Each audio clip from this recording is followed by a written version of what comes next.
Wanni haaruun ijoolleen hin galle. Ijoolleen hin galle. Ijoolleen hin galle madarasa irraan dhufne. Ijoolleen hin galle ijoolleen hin galle inni nuu namni kun adda waleetti ijoolleen akkanatti karaa kunoo baarfaan qabanii jedhee dubbata jechuudha. Bahar kam? Bahari ijoollee karaa kan nu biraa qabee ni argatti kama ijoolleen irraa goonee makiyaan naqee kuteenii jechuudha jira lamadana. Mikinaan ijoollee fuudhaa kutuu yooma akkamitti godhuuf ijoollee? Naan galuugaa wanni na galu dibee tirama mire. Haye nuti abbaadha malee ka godhu jiru wayi ilmaan maaltu nuun gahe ilmaan kabajaa isaanii eenyee fi akka isaan nutti himifannee eeguuf malee. Caalti amma tana wal sabni jechuudha. Waa hunda ati gartee irratti himuu ce'imatti midhaa jira jechuudha. Amma ijoollee kanoo siituu bahari akkana godhii jedhanii karaa hundaan gartee maan tanaati hojii xiyya sana gartee palleessuudhaaf kana jira moo wanni kun maal jaaltu?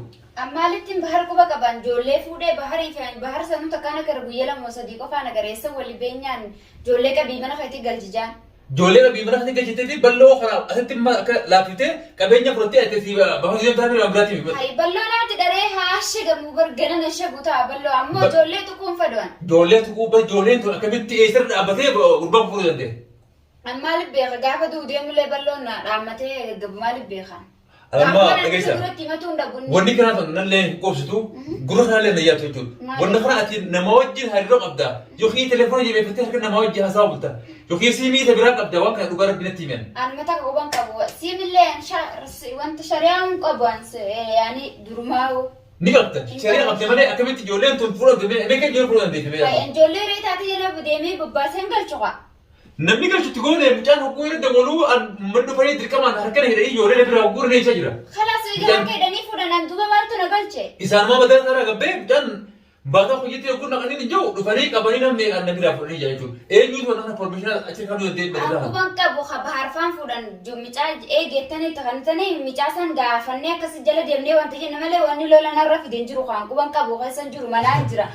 Ala deemee ijoollee jalee sunan oofee galchee waa dhugaanaatti gaafatama. Ana oofeen galchu. Dhageessa bahar wallahi ibidaan ta'utu jirta jechuudha. Ijoollee guuteetti namaan tana gartee ati haala nama isaan deemtaami garuu mataan keessu sudaadha jechuudha. Garuu bikkan taa'ee isa dhaabbattee bara ati eegataa hojjete jechuudha. Balloo anatti abbaa ijoolleetu harkaa hin qaban akka gartee ilaal horii du'eettiin ati halloo isaa dhibee asitti tokko tokko gartee miila isaa raajilu jiraati. Ijoollee kan bikka gartee fuutee diyyoo deebisuu baatte jechuudha. Qadiyyaa fibbantee jirte faayilii fibbantee. Siiti gartee fatee adiis jechuudha. Ijoollee ramaa. Hangam takka dhiirummaa qabdanii isin boo ijoollee ati miilaa gurtan.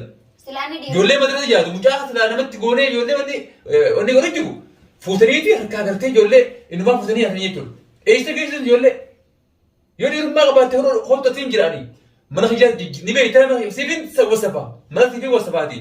Hojjetu mee dhiirummaa qabaatte sitti waan godhi balloo fa'aa birraa fudhu malee sababni ijoollee guutuu maalime?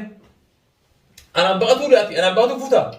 Anaan baqatu fuuteen bahar yoon angartee akka balloo kana daras hin goone anaa miti. Gartee mata irra yaaddu jechuudha.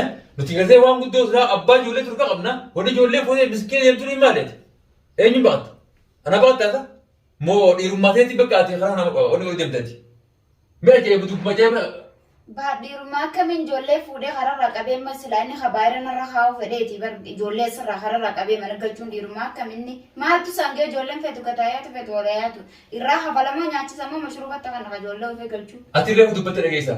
Dubbatte bara guyyaa meeqaa maarree wal rakkeessa jirtee jiru. Amma dura dheengadda qofa qabda nas turuun akkatti gartee yuutuuba kana ittiin harkaa baase kanaas ittuma jirta. Arraas deebitee ijoollee wanni kana gortetti. Ati maana qalafta wala yuutuuba wala ijoollee an takka jala deemeetti son quban qabu waan takka irraa quban qabuuti. Waa hundi quban qabdu jechuudha. Quban qabu kaa'ee. Nas turuun bifa dhaabbatee yuutuuba goon itti fuudhe karaa quban qabdu. Way ati eeyduu mana kanaan na goote eeyduu waa hundaati yaa. Eeyduu waa hundaati ati mana kana si kana mana kana mana kana. Kaarisa. Egaa duuba akkamitti yuutuuba jechuudha deemi. Beeku qawwaa yoo balloon duraan taphannee malee yuutuuba quban qabu ijoolleenis nama na dura beetti bahar baantus na dura beetti malee ijoolleen na duuba irra hin barre yoo narraa hin bartee waan dhaqee fuudhuun hin danda'amma. Caaltuu dhageessa ammaa. Arma gartee amma dubbii akka dhimmaati gartee hanjaman na jirtu hin beeku ilkee hodhuraati ilkee kana suwaa kan hanjamattiin jiru hanjamattiin jiru. Ani kun suwaa kan taane dhageessa. Suwaa kasan hin jenne. Suwaa kan inni kun ilkee na suwaa akka ta'e. Dhuguma rabbi kan ittiin ta'e dhuguma rabbi hojii deemu jiraami. Wanni amma guyyaa keessaa gaafa duruuftee waqti naan miti. Arra kan na jijjiirtee filiba kanaa kanaan mataa kiyya kanaati. Wanni gootu maalati? Sammuu dhagattu. Maala si jijjiire. Egaa. Maala si hin jenne. Arra dhageessa. Silaa anni beektaa hirmaan tana. Hafa saalaa wanni namatti turaa kan kophaa batee jechuudha. Suma tanaatu inumaa hogguu gartee nama gartee paawara gartee dhiirummaa takka sheekummaa sana barbaada baddu. Wanni irra baase baase arate dhugaa natti himuudhaaf. An sheekummaa tamii eenyurratti sheekummaa ta'ee beekan. Caaltu dhageessa. Waliin somnu tana ta'e. Maalirraa wal suna dhugaa sitti haasa'u jira waan jiru sitti. Gurbaas yuutuuba fudhachiifte. Hin fudhachiifne. Fudhachiifte. Dirqamaan hayyana sistaa hin fudhachiifne. Hayyamaa dirqamaa bir. Waan jira sitti haasa'u jira bir. Dhageessa. Lammiin qora ijaa wal beekti jedha dhageessa. Naati hojii turre hojii wal qabna beena. Wal beena jechuudha. Hanqaati fattaalummaan ati gartee namummaa qabaattus. Adeessa fattaalummaa qaba lama kana hayyamaa fattaalummaa qaba. Siin beema. Fattaala sonte amana kana nafi deemballoo si gaggabsee mana kana bira. Arrabnoo ati baharii boosii gooteeti. Ijoollee sana achi gartee gurbaan kun ijoollee miis ijoollee baasee abbaa wasii dura jiraati. Adillee booda isaa fi ijaa walii wal dhiisatiin jidduu baafadhaa jecha jirte jechuudha. Siitu sanarra yaadaa jiraatu ati bara laa dhuftaa bara lafaa dhayitee dhuftaami ammana kanan balloo bira taa bara. Ayyiboo ijoolleen tun dhuftee na agartee abbaan kee akkana jennee gatti himanii dhageessatti ijoolleen tun dhuftee abbaan kee yamaatee naanjuu dandeessi. Garuu an ijoollee waan takka irraa godhuudhaaf wanta hin qabu an. Yaadatti hin qabu an ijoollee. Balloon faayidaan qabu inni kun gartee ijaarsa kaayoo siin ta'u ijaan sitti himaa jira jechuudha. Arrabmoo ati Oromoo duratti dhugaa ijoolleen sun qaccee dhiyaatu ijoollee sana gartee kamiidha irratti dhufne inni kutuus ijoolluma sanaan baasee fi qabeenya waan fudhee isa kana sun dhiisee biraa deema yaadu jechuudha ammas wasii gurbaa goote. Eenyudha. Bahar ijoollee akka ijoollee fudhu goote.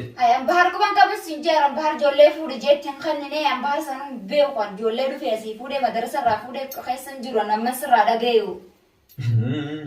Yaa dhageessa.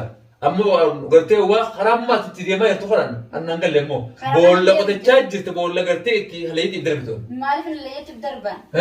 Darbuun barbaadan. Anna beeyta. Jiraachuun barbaadan duniyaa. Jiraachuu barbaadan. Eegi jiraachuu barbaadan maal na sodareen. Maaliif siin jee? Na sobu jirta jaaltu. Maaliif sobu jira tayyib? Waa hunda hin garre tanan garre dumana kanaati mitiri shoo naan jetta. Haasalaa taayitiin. Kopheen tun maasiin ol deemte eenyuun kun maasiin gad deeme jee ular kaayitiin eegaa halas kanarra ularra na hidhire.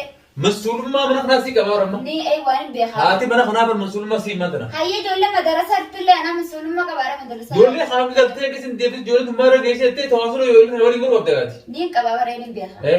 Hin dhageenya haama sarraa hin dhageen siin jee bar dhageetii gurra kana sarraa hin dhagee malee. Hayam bara dhalaa akka teetii dhimma fatiyaan faan dhalaa akka teetii tamma fuutee jechuun ijoollee fuutee. Makeen kan ijoollee madarasa godha fudhate. Maal godhu fisaa maali? Annaan galle gaa waan deemaniif naan galle jechuudha. Namni harree dadhabee jiran gurgurtumaa jechuudha Oromoon. Na dadhabnaan jechuudha. Ijoollee as dhufanii ijoollee dadhabanii bire ijoollee furii ijoollee akka baraarree jechuudha. Muhimmii abbaa kana haati kan rakkatu jiru kana dhufanii dhiirummaa qabaannaa asibini hamaan baasu. Isa kana baasuudha malee daa'imni maal balle badii qabdi. Lallaaquu maalis walitti isaa. Aboo dhageessan dhimma fiiraa fi diina adda walaalee jira jechuudha. Amma gurbaan bahar jaan kunis gaafa caljeesuma duraan taa'aa jira jechuudha. Nuti duraan diinuma keenya jechuun isa kana hin beekne waan ta'eef. Diinni keenya duraan tokkicha asitti ergaa qabu kanaati warreen akka furmaatee fa'a caalaa fa'a warra maammee fa'a warra jaansan sanitti immoo nuti tarkaanfiidhaan gartee kana mala hafifneeti kana immoo waagaa isaa gartee jedhee isteeppiidhaan kana isa dabraa deemee jechuudha. Kunis amma irraa fi lafaa ka'ee jechuudha. Ijoollee sana ammaa asii fuudhee ijoollee dhabamsiisee jechuudha. Ijoollee balloollee akka gartee hidhamte yookiin immoo ijoollee balloo eessa kuttee kana abdii dhabamsiisee jechuudha. Maqaa kana naafisii buusuu jedhamu gurbattiin kun. Wayi inni mikinaan kabaara nurra haafu yoo mana dhanyaa fire. Wanni kanaa dalagdiya ifi badii dalagee nu badii nurra deebisuu hooma jirre ore. Ijoollee nama dhabamsiisee manni booda ijoolleen balloo dhabamteeti. Oromoo ijoolleen balloo abdii kunoo gateeti maara darbee yookiin immoo ijoolleen dhabteef ijoollee barbaada. Ijoolleeti gurra kana mannoo jechuudha jechuudha. Wayi gubatteen beekti biddaan taphattaa jiin ijoollee fixuu waan jiru. Aboo duuba Bachiisuu waan jiru. Yaa duuba dhageessa. Duuba mee abrummaan akkana baatee sun akka miti uumme. Hin dhageenye ureen abrummaa akkanaa haa dhiirummaa qabaannu nama guddaa si baas malee ijoollee fuudhanii maal fidanii maal fuudhan. Halkan taatoti numa rabtaan see garan galtu namni aduwwii qabu garagalee tarkan isaa jecha akkasii takkaan rafa jiru. Wanta namni feellee siyaasa hoggoo asii deemee inumaa kuma qabdu see eegaluu garatee raftee ati. Balloon kabaq deemee akka baktee jiisa ati balloon uumbeeku ati immoo teesseetuma hirriibni numa raftee jechuudha. Yaadin qabdu yaadu. Ayyuu taayitiin halkanii guyyaa eegaa. Hayi halkan akkamirratti namni aduwwii qabu nuti asbara aduwwiin yoo jedhaman taate. Aduwwiin jiraatu salaatii cifadheetiin rafa firraan halkan. Namni kun tawaasuu illee bakka ati nama kana godhee dhiyoo godhanii jecha jecha kobbee kunoo eessa jira maaltu jira jee namni wanta godhee jaalatti jira ati immoo cal jetteetuma khalaas numa raftee jechuudha. Abbar itti yaadeetiin itti yaadee. Duba akkamii asii taa'ame mana duba beekamee akkamii sirraa taa'e. Akka taatu maaliif beekaree ijoollee fuudhaa jeen ittiin ajajne. Kuma qabaanis akkuma feeti. Dhageessaa bar Oromoon ogummaa hin baatu. Namni martoo siyyee beekeetu gaala siyyaa ta'e jechuudha. Namni sin beekne namni waan ati jirtu hin beekne namni gartee waan ati ta'u hin beekne dhufeetu waan takka gartee siyyaa fuudhu hin duubadhu. Hattuun diidaan dhuftee irraan tana horii irratti as dandeessu jechuudha. Namni si beeku tokko godha jechuudha. Jallu kun deddeebi'ee ijoollee na qoratee jechuudha. Formeeshinaa qoratee. Fuudhee madarasarraa fuudhanii kutanii qaallicha harka qabaantu. Eegaa quban qabu hawlee kana dura as fuudhanii waa keessan hin jiru. Mulaa kana duraan fuudhe mana kanarraan fuudhe kan amballoo qofaan lafa gaxee jira. Balloon eegama ijoolleen eegaddaan wallaalee baran. Mucaan baasaa tokkotti iyyamma.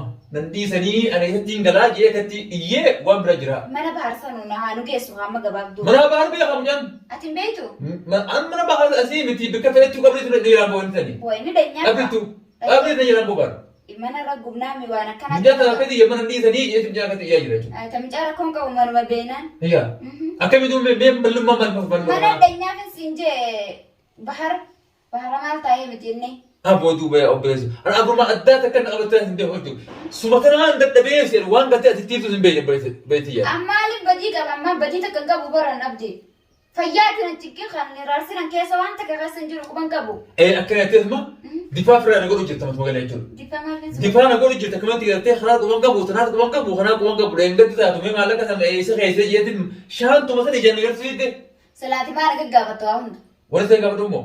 Wani haa wali qabnaa barama. Wali qabnaa ni beeka. Wali qabnaa malee. Gaafatan kaara deddeebiin. Qismii dangaa irraa si fayyadii safirraa baqa hoguu dubbii lafa lagee taate asitti gassa baqaala jira. Sibiraanii haymatti hundi waan takka ni shaqaa deemuu qabu gaa. Ni qabdaa bar. Arra sana gaafatta boru sana gaafatta taana sana gaafatta taana sana gaafatta. Wayyaa bar wanta na godhu jirta. Akkam jechuudha. Kan gaafatin kaa maallaqa faana gaafatanii ure maallaqni waan nama gaafatanii miti. Duuba maaliin si gaafa dhabbeetii yemal taate yaaboo akkamitti ta'a. Akkana taatu maaliif beeka waan haa ta'e siin jechaan jiru. Haya mana kee taa'eetiin asiinaan ta'a dinaatu guyyaa keessi qaba deemtee uummata gurgurama kanaa fi waa hunda farmashee kuu dandeessu ittillee hin dandeessu waan nuti asitti deebi'ee si gaafadhees seeraan aan himtu matuma kanaan nyaattee maal jettee an shakkuma tanaa bara nafi iddee jirtaa barate.